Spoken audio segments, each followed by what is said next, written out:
কুমড়োর বড়া বানাবো, তার জন্য দেখুন কুমড়োটা আমি এভাবে কেটে নিয়েছি।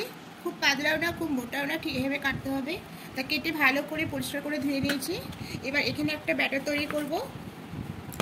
তা একটা বাটি নিয়েছি, বাটির মধ্যে প্রথমে আমি নিয়ে নেব এখানে বেসন নিয়ে নেব। 4 চামচ বেসন নেব।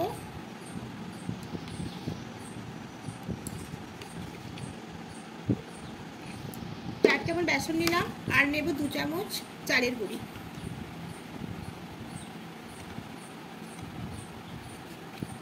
এবার কিছু জিনিস আরো মেশাবো এর মধ্যে। এখানে কালো জিরে নেব, 1 চামচ মতো কালো জিরে নিলাম। একটু জোয়ান নেব,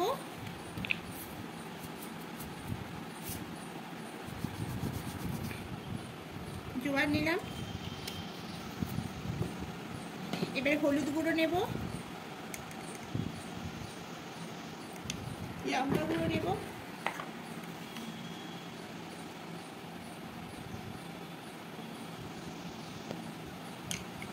পরিমাণ মতো লবণ নেব। এবার খুব ভালো করে মিক্স করে নেব শুকনো উপকরণগুলো।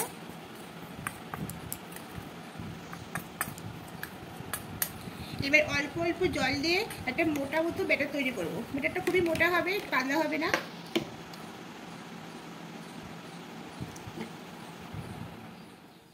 ব্যাটারটা একদম রেডি হয়ে গেছে, দেখুন ঠিক এইভাবে হবে।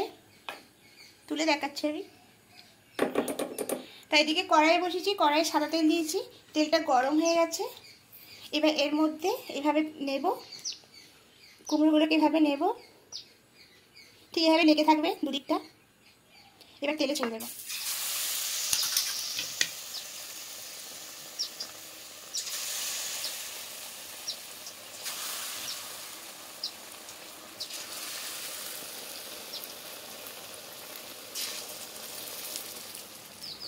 এবার এই পিঠটা উল্টে নেব।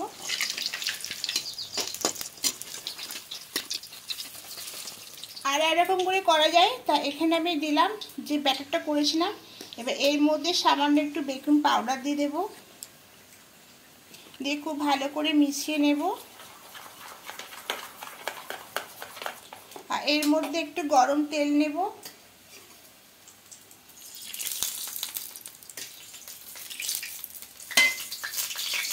গরম তেলটা দিয়ে খুব ভালো করে মিশিয়ে নেব। আমি 2 রকম করে দেখাচ্ছি।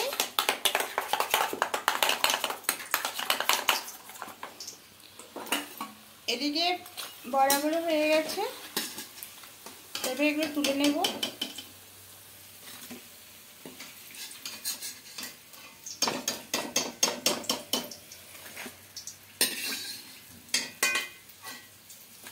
দ্বিতীয় পদ্ধতি দেখাচ্ছি। তো একই রকম করে বেসনের গোড়াতে ডুবিয়ে বড়াগুলো দিয়ে দেব।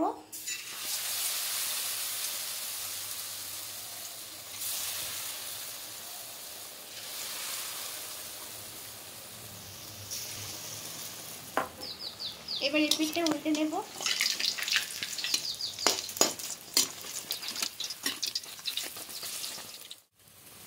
এবার এগুলো তুলে নেব।